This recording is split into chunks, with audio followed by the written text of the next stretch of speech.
This podcast is sponsored by nobody. Hey dudes, welcome to Splat from the Past, the only 80s themed horror sci-fi show where things can get totally radical.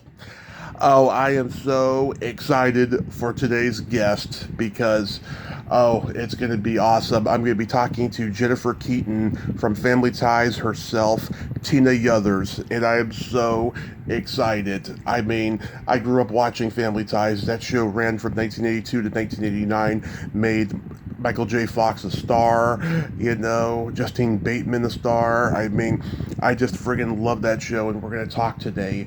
It was just the fluke chance that I got in touch with her on Instagram, and we're going to make this interview happen. Oh my God. She had a pretty great career in child acting early on. I mean, she was in the Disney TV Western movie, The Cherokee Trail, Alan Parker's Shoot the Moon. She's going to be my second Dunlap daughter I've interviewed. Vivica Davis was the first 5 years ago. And she did little TV movies I grew up on, like Crash Course, Laker Girls. She guest starred on Married with Children as herself in a hilarious cameo. And she played Linda Lovelace on Broadway. And it's going to be a great conversation today, and I can't wait. And I hope we get to talk about everything today because it's just a thrill. I can't describe it enough. We're going to kick off my first show of Turkey November with a bang. So yeah, here is my interview with Tina Yothers. Hey Tina, welcome to the show. How are you today? Hi Tommy, how are you?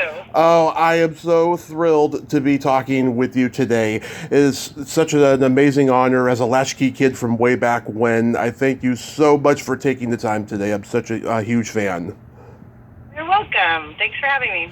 Absolutely. So, going back in time, I know that your father, Bob, was in the business as an actor and various other jobs behind the scenes, and your brother, Corey, or Bumper, as you call him, was also a kid actor. So it was only natural that you were going to act as well. You started at 3, right?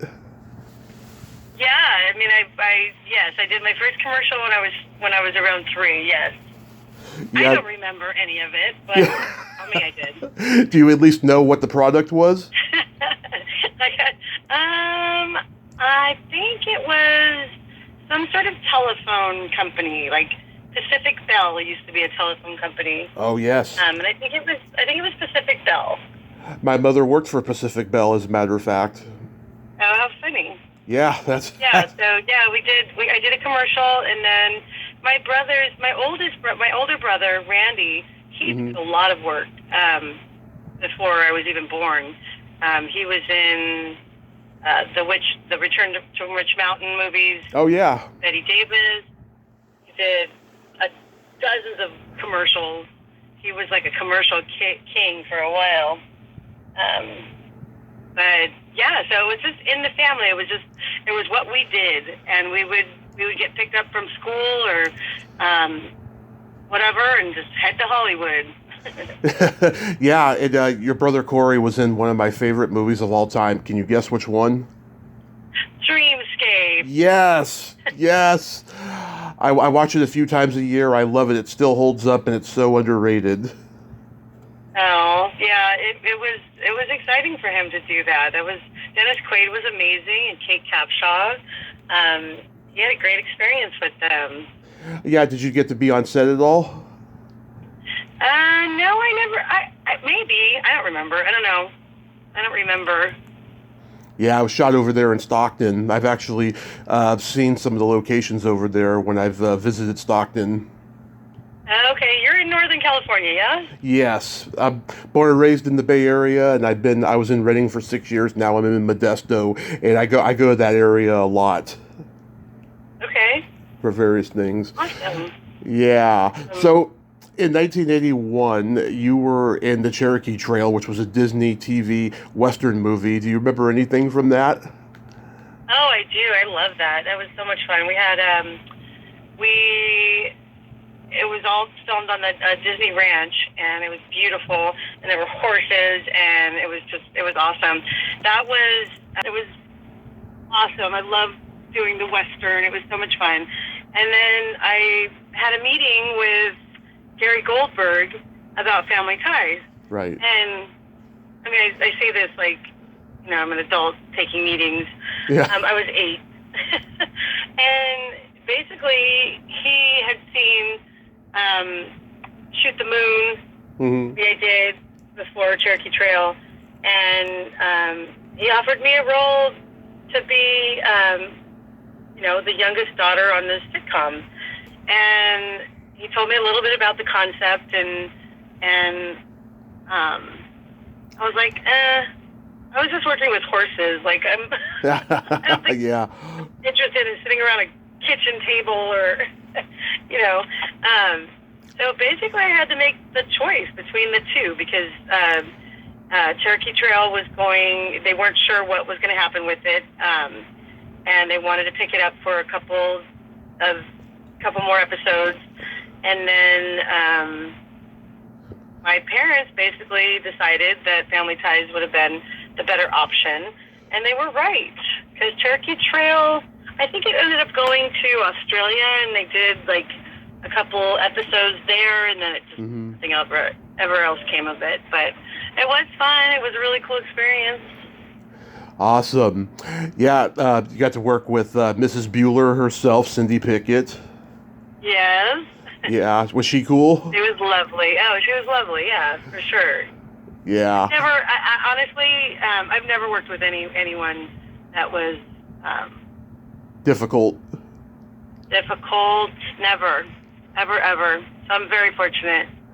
Oh, I envy you. I've worked with plenty of difficult people. Yeah, no.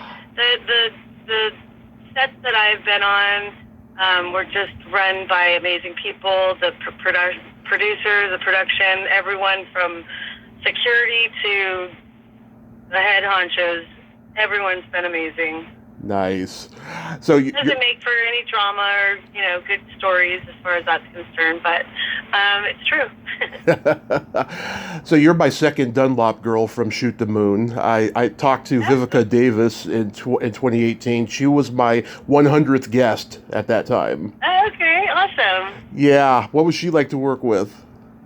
She was great. She was so eccentric and fun, and she lived in Venice Beach at the time, and so I went to spend a weekend with her after we were done shooting, and yeah, she's always, and then just out of the blue, like, oh God, it's been, I think my baby girl was a baby, so 18 years.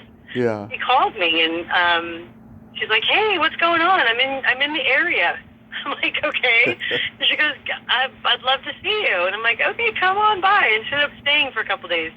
And it was great. Did Albert Finney and Diane Keaton give you any, like, acting advice? I don't remember acting advice.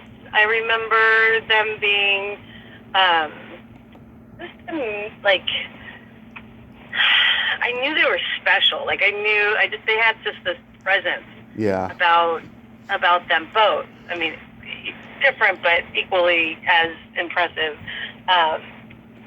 Alan Parker, on the other hand, he was the director of Shoot the Moon.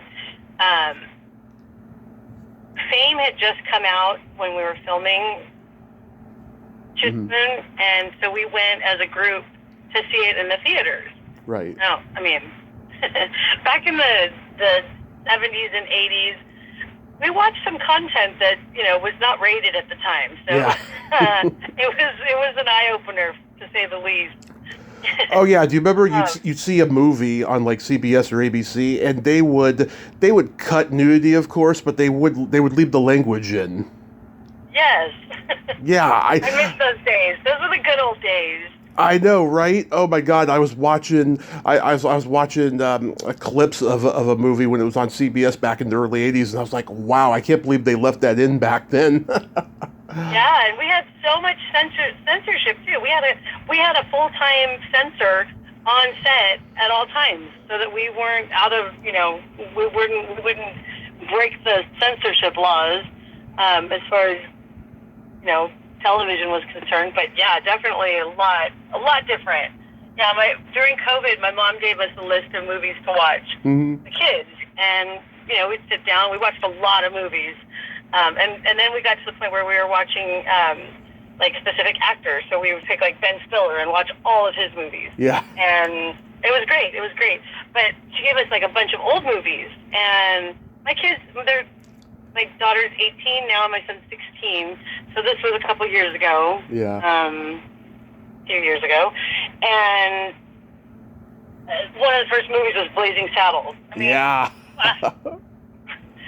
But yeah. Not so great for kids to watch. Nope, not today's kids, especially. The first scene, it was like, holy shit, I can't watch this. And I'm trying to like fast forward it, and then I fast forward it to the next frame, and it's even worse than the first frame. So I'm like, never mind, let's yeah. go back to.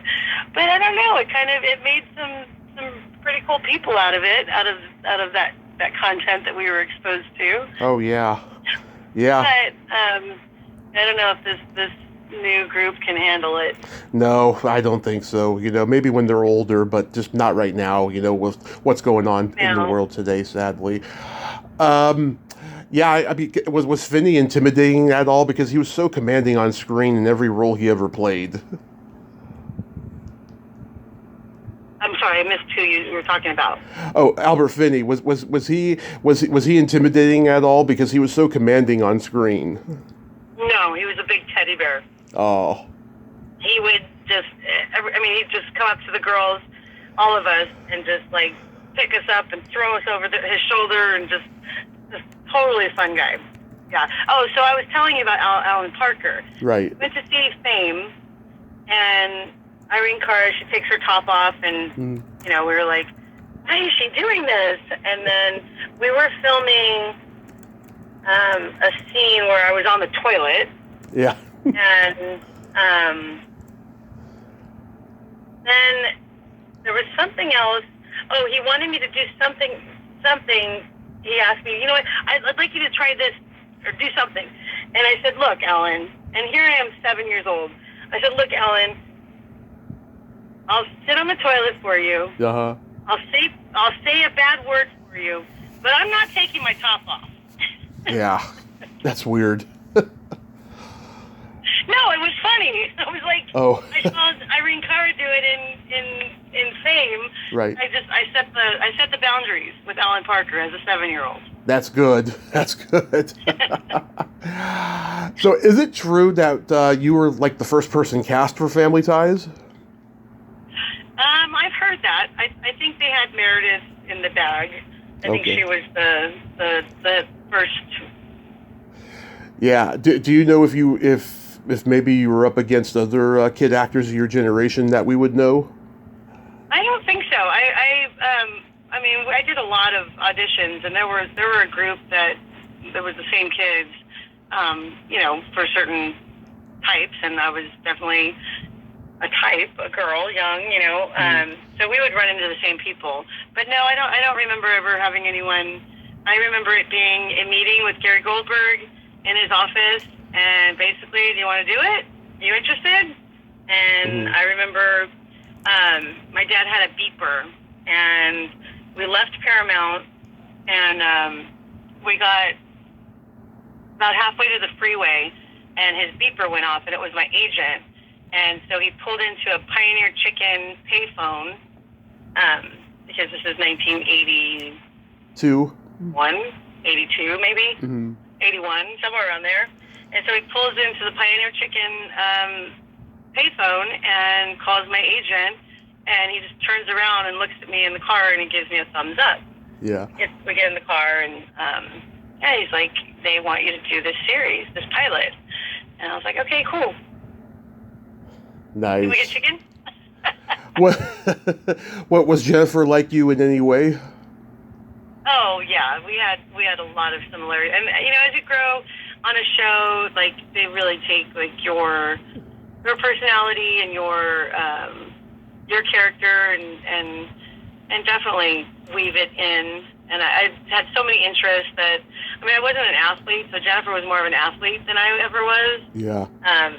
But I was into music, and they let me do an episode, and they wrote an episode for me to sing, and that was awesome. Yeah, you have a great singing voice. Like, did you ever take lessons or start singing earlier than that? Yeah, I was singing my dad was a musician. He was in groups my whole childhood, so we always had like a PA and drum set in our living room. So yeah, we'd always do performances, and we started in a band. My brother and I, he started in a band in elementary school, and It's Magic is the name of that, and Corey. Mm-hmm. And we performed at the Troubadour, and what's the other place there? Oh, the Whiskey of Go-Go. Oh, yeah. Popular places on the Sunset Strip. I love those places. Yeah, that was fun. And, music was always part of my life. So being able to do that on the show, I think it was right before we did the episode. Well, okay, River Phoenix was a good friend, and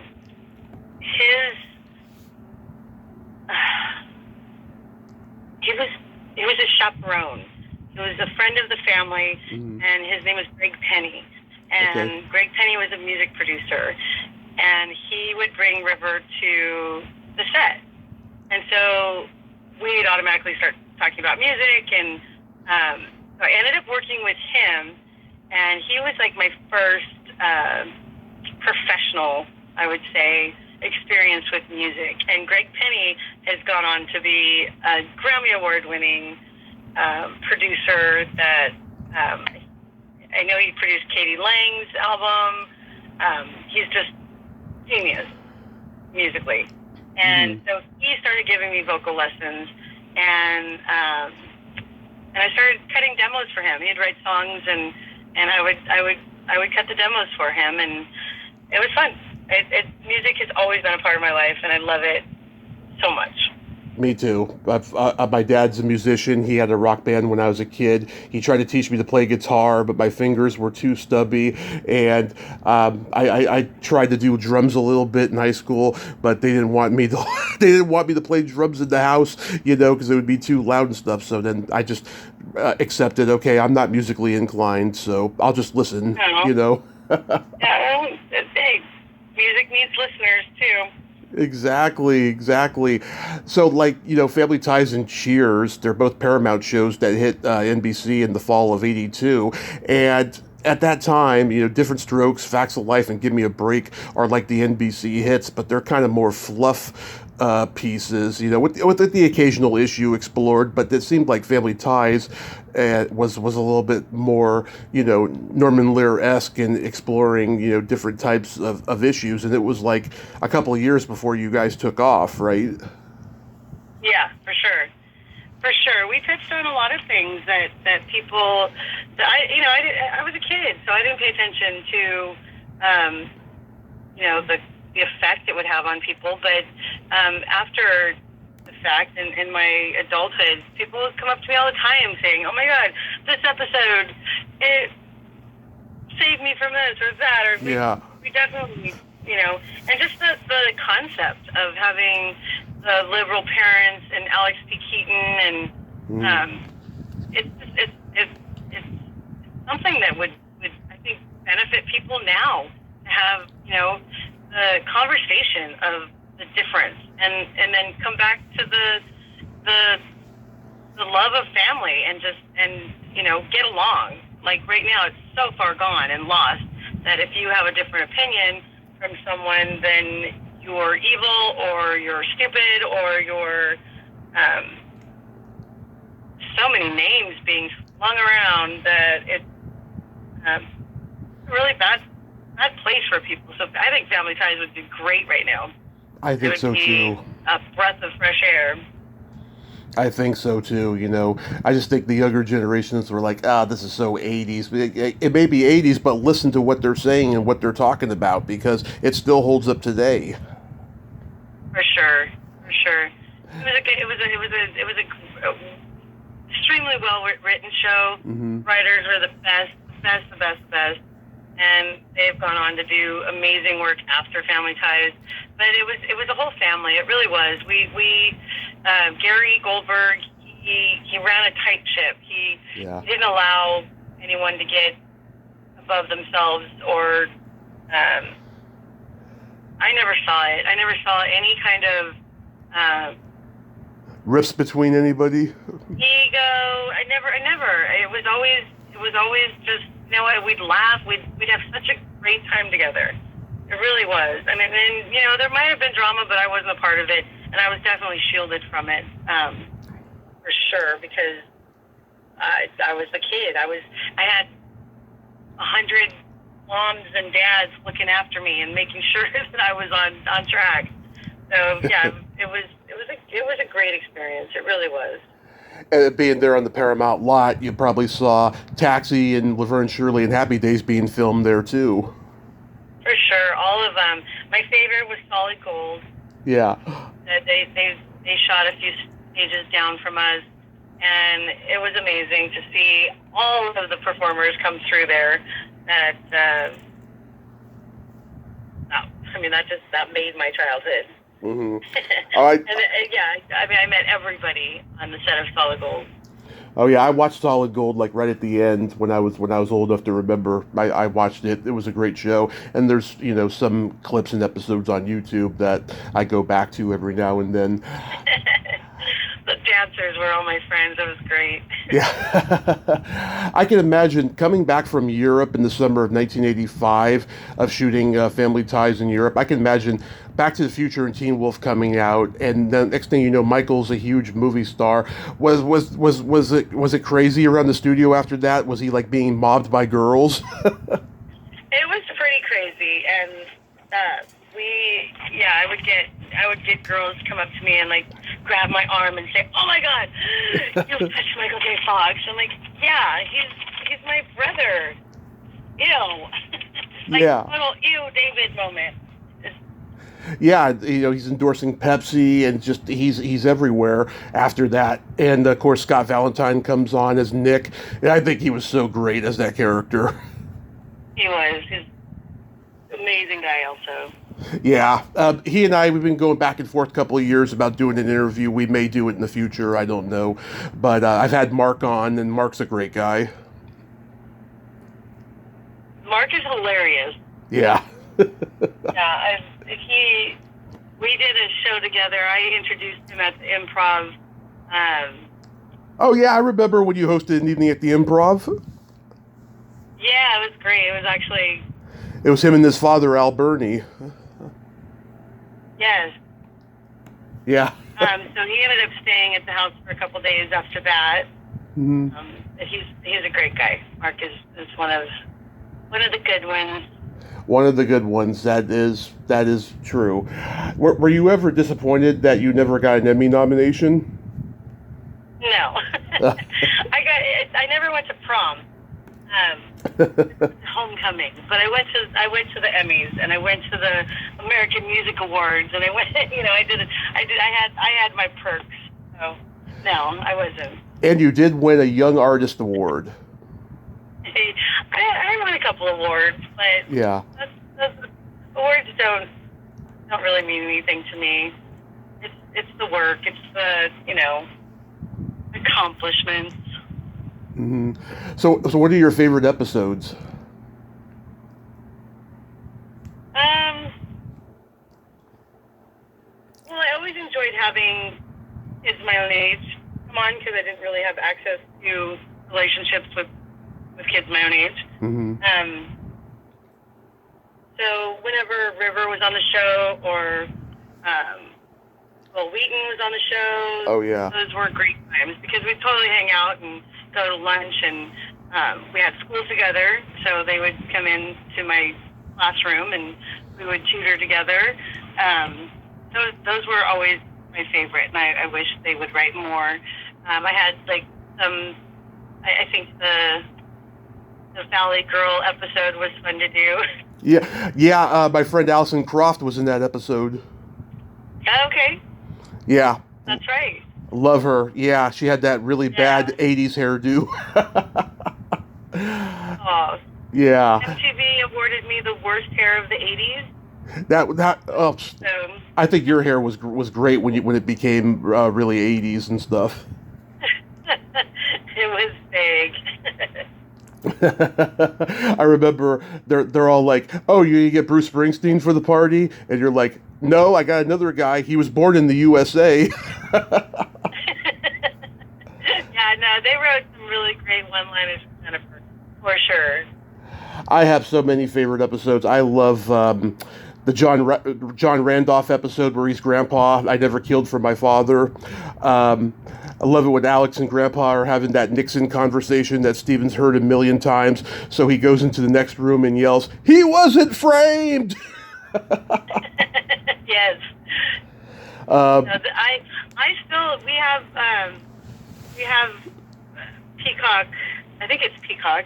Is it on Peacock right now? I don't remember. Probably. Peacock or one of the streaming, and there's a Family Ties channel, and I'll just turn it on and leave it on in the background, and every once in a while I'll poke in and a memory will strike. But it's a childhood. It's a childhood memory that I have. You know, all of them. So the episodes, they all kind of just go together like looking through a family album. And then when I see it, I'm like, oh yeah, I remember that, or I remember what we did after that. So much happened behind the walls before we'd enter the stage. We would like wrestle and do all kinds of goofy things behind, and then we'd have to like pull it together and walk out into the kitchen. Or we just had such great chemistry as people, as a family, and it was really a really cool experience. Yeah, there's that creepy Uncle Arthur episode. I think Justine, God, she was well behind her years, the way she did drama in that episode. I talked to Amy Steele, who took Alex's virginity in that first season, and she told me that's like the biggest highlight of her career. She got to take Michael J. Fox's virginity on TV. There's the My Name is Alex P. Keaton episode. That episode is just so wonderful. I mean, when you guys were doing it, I mean, did you think that it was going to be that acclaimed as it was? Yeah, it felt special. It definitely felt like it was a lot bigger than what we were doing, and it definitely it was something in the air that week, for sure. Yeah, I remember the episode aired, and then my parents took me to see Light of Day that same week, you know, because Michael was the biggest thing in the world at that point.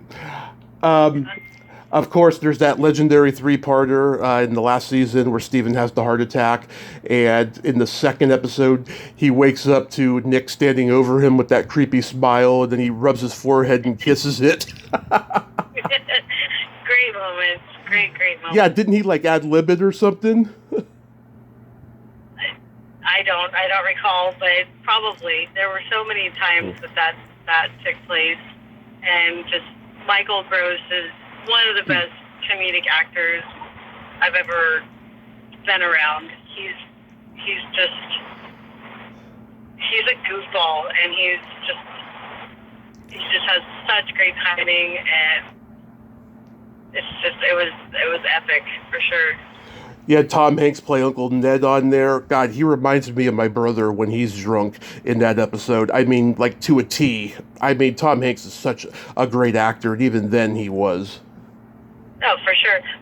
So that tells a lot about the casting, the producers, and choosing guest stars to come along. We had so many guest stars go on, not from Family Ties, but who were part of Family Ties that went on to do amazing film careers. Oh yeah. And Gina Davis.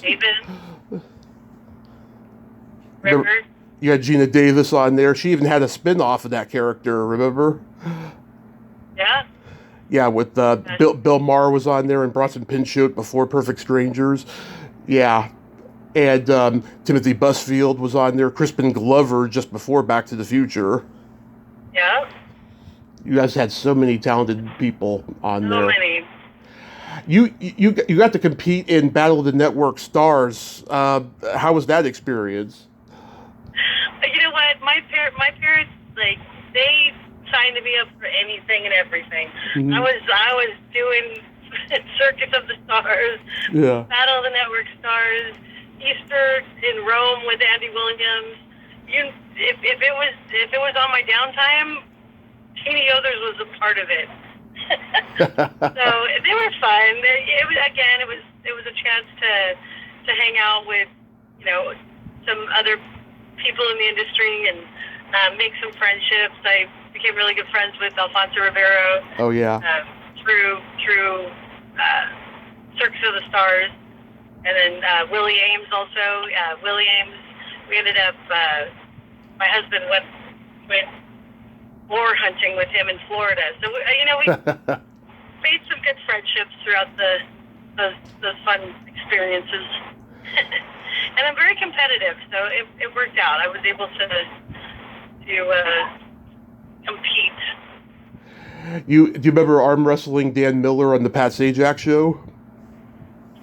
I wrestled so many people throughout my life that I don't remember. Yeah. Who did I arm wrestle? Dan Miller. He was like a newsman, and he was Pat Sajak's sidekick on that show. Okay, yeah, I do remember. I recall now. Oh God, Michael Fox would like place bets. Crew members to arm wrestle me. When I was a child, I was beating grown men. So yes, I continue to do that. Actually, one of my son's PE coaches, we were hanging out. We had a barbecue, and I arm wrestled Coach Roach, and and Bobby's like looking at him, and it was a struggle for him. Mm-hmm. And he ended up beating me, I think. Maybe. I don't know. But he looks at Bobby and he goes, "Don't say a word at school about this." Bobby's my son. I remember... I've wrestled quite a few. Yeah. I remember when you were in Crash Course. I saw it when it first aired. Was that fun to do? That was great. We had a great time doing Crash Course.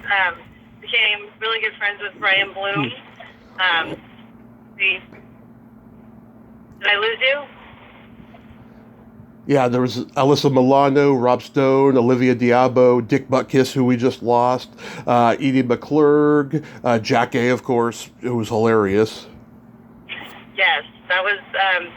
that was at a time when NBC or ABC would make these TV movies, and they would get stars from, like, you know, every one of their shows on there and stuff. Yes. Tina Yothers was a part of it. Yeah, Laker Girls. I've talked to a few people from that. Sherry Shattuck has been on here 3 times. I love her. Okay. Ken Olin, great guy. Was that fun? It was great. I don't dance at all. Yeah.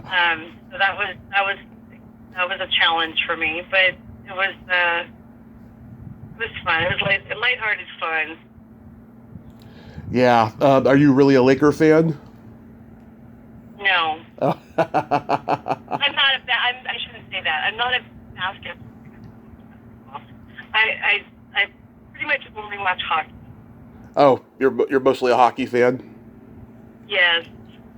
Yeah. Watched football quite a bit over the last 10 years, but hockey is definitely our sport. Both my kids, my son's still playing hockey. My daughter, she played for a while. My brothers all played hockey. It's just been in our family. So definitely, there's a bunch of like montage videos of basketball players embellishing their hits and falls against hockey players, and it's some good footage. Yeah, I'm a San Jose Sharks fan. I went to a bunch of games back in the day. I'm sorry. It's okay, you know. You know what? As sports teams are like politics, you know, you can agree to disagree. It's all good. Okay, so I'm a Southern California girl, born and raised, Kings Uh-huh. fan. My whole life, we had season tickets at the Forum back in the day when they were purple and gold, and then ultimately when Gretzky was gold. And then the Anaheim Ducks came closer to where we live, so we were like, hey, let's go to some Ducks games. And so many people frowned upon that franchise being, Mickey Mouse and not real hockey. And then they won the Stanley Cup in '07. Yeah, the year my son was born. So we became Ducks fans, but we're pretty much hockey fans. We watch all the games, and we follow players. Love the new kids, Bedard, so we're now watching Blackhawks games. We watch a lot of hockey. Nice. You guest starred on one of my favorite sitcoms of all time, Married with Children, where you play yourself during the end credits, telling Bud that you're leaving him from his management. Was that fun to do? It's great. Yeah, David Faustino was a good friend. And then Christina Applegate, also great friend. So yeah, it was totally awesome. Oh yeah, you remember that hilarious line you had? I don't recall. Bud, I'm sure this isn't the first time you heard this. I faked. Okay, I do remember now. That's awesome. It was brilliant. So how on earth did you get to be Linda Lovelace on Broadway? Hey, Tina Yothers will do anything. I know, but it's like, wow. Al, a really good friend of mine, he had this script, and he had this idea, and I was like, what the hell are you talking about? Yeah. So we went round and round, and ended up hearing some music that was written, and then Charlotte Caffey from the Go-Go's got involved, and she wrote Love her. a bunch of the music. Anna Warniker. It was a really cool show, and the music was insane. And we did a teaser in LA, and then we went off Broadway and did it. It was a blast. It was so much fun. Yeah, Gina Shock of the Go-Go's is a good friend of mine. Okay. She's been on the show a couple times. I got Kathy Valentine, the bass player, coming on soon. I'm a huge Go-Go's fan, and when I got Gina on here for the first time last year, I was crying for a month. I was like, oh my God, I'm not worthy, Yeah, no, they're amazing. Yeah, so when I found out that you were playing Linda Lovelace, I was like, oh wow, this is her chance to bury Jennifer Keaton once and for all. Nope. Yeah, you wanted to show versatility, Well, yeah, what character, who would you play? Completely wipe out this wholesome, innocent youngest sister of the Keatons. Yeah. Deep Throat herself. Yeah. Yeah. Have you seen Deep Throat? I have, yes. I think it's the worst porn ever made, but yet it's so iconic because it was the first one that came into prominence. And of course, the whole Watergate thing, has made it kind of a legend, Yes. Definitely made it work on... So I'm sorry. It's okay. So I read, like me, you're a huge Duran Duran fan. Yes. What are your favorite Duran Duran songs and videos? Oh, gosh. I always wanted to go to Sri Lanka and go on a sailboat and sail with Simon Le Bon. Actually, Nick Rhodes was my favorite. Yeah. I thought I was going to marry Nick Rhodes at one point. I know, he was so feminine, yet you couldn't take your eyes off of him. There's something about him that was just so sleek and sexy. Yep. So yeah, my best friend Stephanie and I, we made a plan that when we were 18, we were going to move to Durango, Mexico, because it had the word Duran in it. Yeah. Duran, yeah. It never happened. Have you seen them live? I have a few times actually, and I actually played with John Taylor at the House of Blues in Anaheim. It used to be called something else, but back like 10, no, longer than that. Shit, it's been 20 years. Yeah, I've never seen them live. I want to. Cool. Yeah.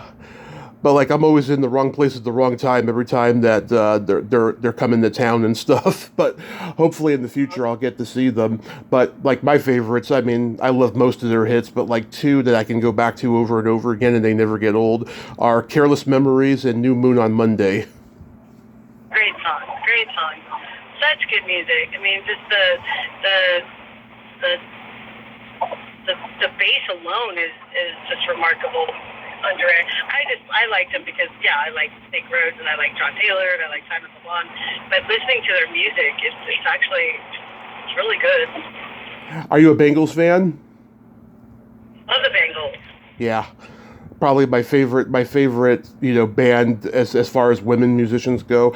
My favorite. I just love every song that they did, and That's amazing. Yeah, for sure. they are great songwriters, great musicians. I'm sure when Justine did the movie Satisfaction, you liked it. Oh yeah, for sure. That was awesome.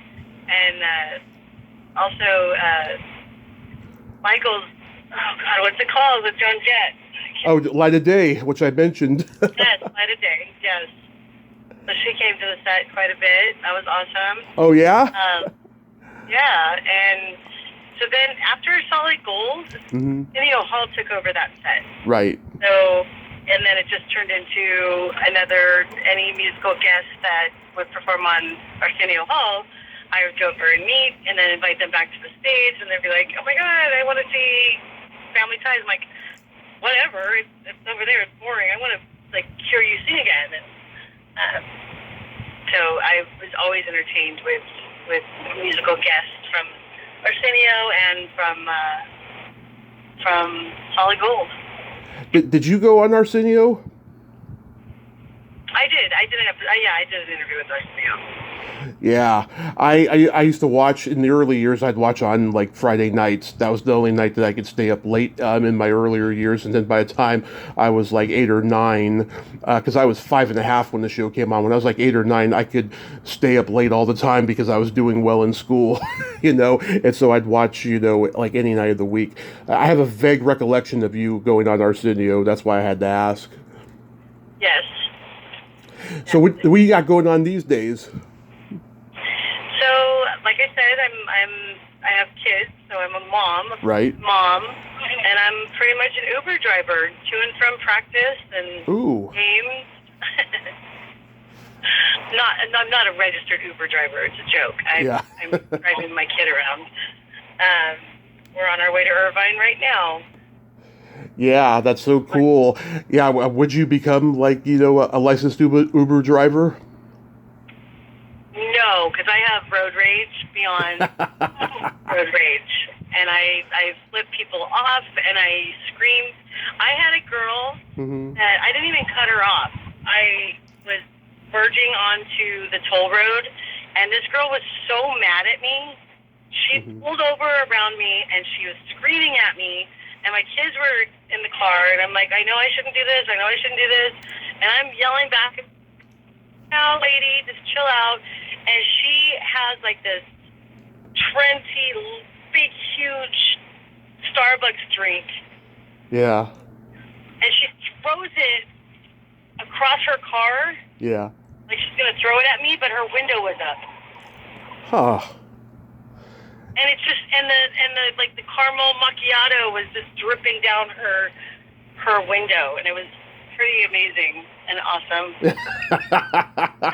And my kids are like, Mom, you can't do that. I'm like, have you ever had someone throw a drink at you on a freeway? And then she had to live with that. Like she had to go home and clean it up, and she spent hours probably cleaning this big, huge Starbucks drink off her window. And yes, I had lots of satisfaction. thinking about that. I'll tell you, I've never driven a car in my life. I've always been a passenger. I have a little bit of Asperger's and ADD, and I was always afraid that I was always going to go the wrong way or get hurt and stuff. And ironically, I did have a car crash, but I was a passenger. But yeah, I mean, I've been on the road and things have happened where something hit the windshield or stuff like that, but never had anybody throw anything at us. Yeah. I couldn't be an Uber driver because of that. And, but I do drive a lot. So I'm a grandma. I have a grandbaby. Oh, really? How old? She's 4 weeks old. Oh, recent. Her name is Veda. I know you're going to know the name Veda. Yeah, my girl? Yes. Yes. She was named after Veda from My Girl. Oh, that's sweet. It's amazing. First grandchild. Wow. God, the time flies, doesn't it? Yes. I still feel like I'm in my 20s, but I'm not. You sound like you're in your 20s, I can tell you. Your voice has never changed. It's the same. Have you been asked to do autograph shows? Yes. Have you done any? No. You're just not at that point yet where you're ready, right? Yeah, I'm not there. I'm not there yet. But I've been asked Uh-huh. your whole group and just couldn't make it happen. I'm full blown mom. My kids come first. I have a daughter. She's in college now, but this year, and my son he just turned 16. So, nothing comes before my. That is so sweet. I just loved hearing stuff like that. Real quick, we got to play my secret silly game. This is a series of silly slumber party questions. No win or lose. It's just pure fun. And how the game works, Tina, is I ask you the question, you answer it. Then you ask me that exact same question and I answer it. And feel free to comment on the answers because they might be funny. Okay. Tina, are you ticklish? Yes. Are you ticklish? Yes, I am. And if you tickled me without warning, I might hit you in the groin. Awesome to know. Is your belly button an innie or an outie? I don't have a belly button. Really, you don't? I'm just kidding. It's an innie. Okay. I also have an innie as well.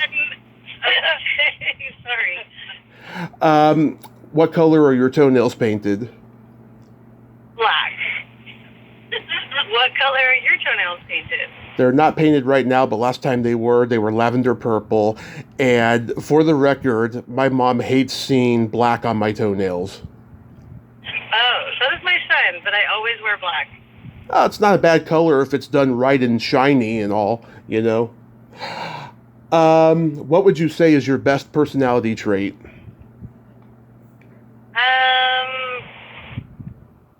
I like to make people laugh, and most of my friends and family, we share a good laugh every day.